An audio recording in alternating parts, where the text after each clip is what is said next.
This lens is so cool. Smile.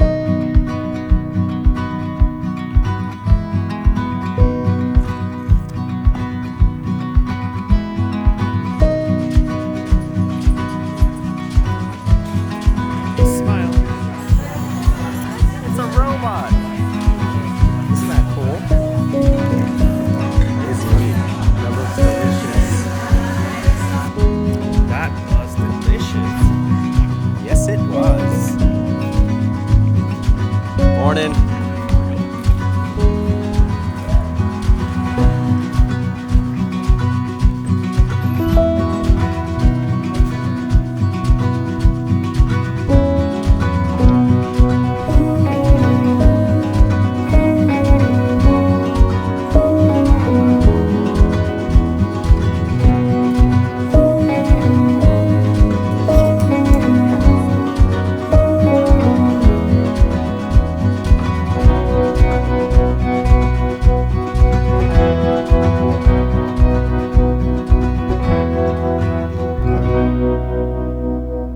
I love this lens so much. It is so good. It's not the sharpest, it's not the best lens in the world, but it's one of the more affordable wide-angle zoom lenses, which I think is something that a lot of beginners should think about. This, of course, is a Tamron 16-30 f2.8 G2 lens, and yeah, let's talk about it. So I do not want to go too much into the technical specs about this lens because, for one, don't really care. And two, I kind of want to focus more on sharing what my own personal user experience is with this lens, because for me as a creative, when I'm watching review videos, I kind of care more about what a person's experience is using a lens, a camera body, or whatever. And yeah, specs matter to a degree, but I feel like people get so lost in the specs that they kind of, I don't know, they kind of miss out on other things. And so we're just gonna focus on what my personal user experience is with the Tamron 16-30, if you don't mind. And also, if you don't mind, I kind of want to go to a shaded area because it's getting really hot. Nope, no shaded area in Texas. Actually, it doesn't really matter. In Texas, you can't escape the heat. Okay, so you're probably wondering what the focal range is like. Well, this is what it looks like at 16 millimeters. Let's go zoom in to 30 millimeters. 16, 30, 16, 30. And it's definitely not as versatile as the Sony 16-35. I mean, you're only missing 5 millimeters, which I don't think is a big deal. But what I think is a big deal is the price of this lens. It's like under $1,000, which I think is a huge selling point for a starter lens. And that's where I see this lens. It's a perfect starter lens if you want to take photos or shoot video for the first time. Like if you're buying a Sony A7C, this is the lens to get. It's good. It's not the best lens, it's not the sharpest lens, but it's a great starter lens. Now, this lens is going to be wider than your traditional standard zoom lens, like a 24-70. And this year, I kind of gave myself my own challenge to use one camera body, one lens, and I've been vlogging with the 24-70, and it's been great. Definitely not the widest, and so having a lens like this, the 16-30, is going to give you that wider angle, which is great for vlogs. But since I've set the camera down, let's do a quick autofocus test. See how well it keeps up. What am I doing? There we go. I just want to change the aperture. Okay, so I'm gonna go far away. Should probably tilt the camera down a little bit. All right, here we go.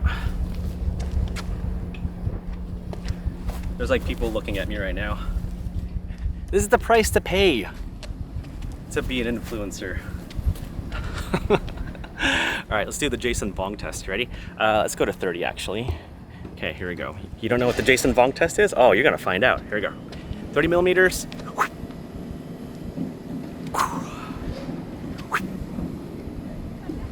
Sound effects. Laughter. Yeah.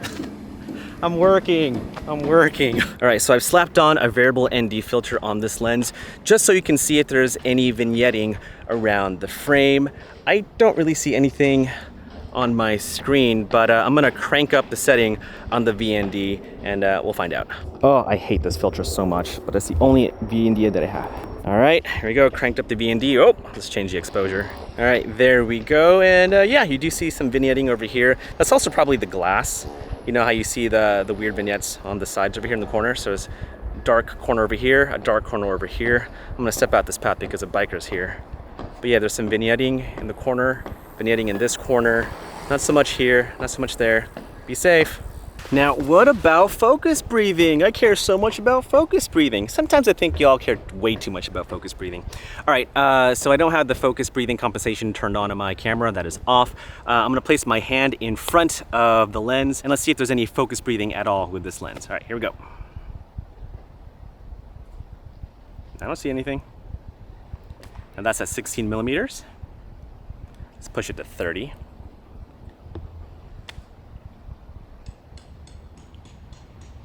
Seems all right. High five. Now, what I do like about this lens, and that I've noticed when using it for the past couple weeks, is that it's fast. When it comes to video, it's pretty fast. I mean, of course, I'm using the Sony Alpha 1 Mark II. Sure, that has a lot to do with it as well. But the lens keeps up with photos and video, so that's pretty cool. Probably one of the best things about this lens is that when you're zooming in, the barrel doesn't extend, which is great if you do a lot of gimbal work because it's not gonna throw off the balance of the gimbal because the barrel of the lens doesn't extend. So that's cool. However, there is a problem with that. There's actually no barrier in front of the lens to protect it from elements. Like here you see the barrel go in and out and it doesn't protrude, cool, but because there's no shield in front of the lens, that kind of makes room potentially to have dust creep into the lens, which is not very good. And so I feel like if you're gonna get this lens, I would just slap on a Pro Mist filter, maybe a UV filter. Like I never recommend using a UV filter because they're pointless. In this instance, may not be a bad idea. Now, what about distortion? Does this lens have any distortion at all? Let's find out. Whoop. Hi, how are you? Is my face distorted? Don't answer that. All right, sorry again for the noise, but let's see if there's any distortion with this lens. I'm at 16 millimeters. I'm gonna go slowly towards the fence. It's a little bit of distortion, especially if you go closer to it. Sorry about the noise. Let's push to 30. Okay. Wow, that noise is so distracting. It's like trash day. Sorry. It's kind of hard to tell from the screen. Oh, actually, I don't know if I see any distortion. Well, there you go. Now, what I love about this lens is how small and lightweight it is. Like, it fits really well in any one of my camera bags, fits really well in my sling bags, but I feel like this lens pairs perfectly with cameras like the A7C Mark II or the A7CR. I'm using my A1 Mark II and it's great, it's fine, but because it's so small and compact and lightweight, I just feel like a better pairing for it would be one of those squared camera bodies like the A7C II or A7CR. Now let's talk about the build of this lens. It's actually pretty well built and I was kind of surprised when I was holding the lens for the very first time. I mean, it's not gonna be a G Master lens. It's not going to be a Sigma art lens, not to that degree at least, but it's pretty well built, surprisingly robust, and the zoom and focus rings are incredibly smooth. You also got a focus hold button, which you can assign whatever function you want on the lens, so that's pretty cool. And yeah, overall, it's a really well built lens. Now, the interesting thing about this lens is that there's a USB-C port to update the firmware. I guess that's cool, but I don't think that's really a big selling point in my opinion. It feels kind of weird saying that the lens has a USB-C port so that you can update the firmware. Like, we're talking about, oh my gosh, there's ants. There's ants. Okay, gotta go. No way, the ants are going into that hole. Look at this guy. That's crazy. There's like an ant nest in this stone over here. That's wild. I guess since we're doing close-ups of things, let's talk about the minimum focus distance of this lens. So right now I'm at 16 millimeters. Let's go ahead and go as close as we can. That's pretty close, right? See those little ants? Probably like about 3 inches away from the stone. Now let's push it to 30. Now at 30 millimeters, you can't go as close. You kind of have to bring the lens a little bit back. Now I'm probably like about 5 inches away from the stone. Look at that ant. What are you doing? What do you do? Oh, they're talking to each other. Ants are so cool. What's in there? So there you go, my very scientific minimum focus distance test. But what about some flare action? Well, let's find out. All right, here's a little flare action for you. See a little orb over there, that little blue orb I see. That's what it looks like. Why is it blue? It's like giving me anamorphic vibes. All right, let's push it to 30. There we go. Do we see that blue? I don't think so, just at 30. Or just at 16. There we go. There's that little blue orb. All All right, so I'm gonna go into crop mode or APS-C mode on my camera, just so you can see how much further you can zoom in. So this is 60 millimeters without cropping in. Here's 30. Now let's go ahead and use APS-C mode. And there it is, APS-C mode. Oh, and you see that house over there? Yeah, that's mine. That's my mansion with all my YouTube money. Just kidding. I live over there in that trash can. I feel like I should put you down somewhere. There you go. I'm kind of tired of holding things. I'm not even in the middle of the frame. But let's quickly talk about some pros and cons. Pros, the barrel doesn't extend. I've mentioned it before. That's great, especially if you do a lot of gimbal work.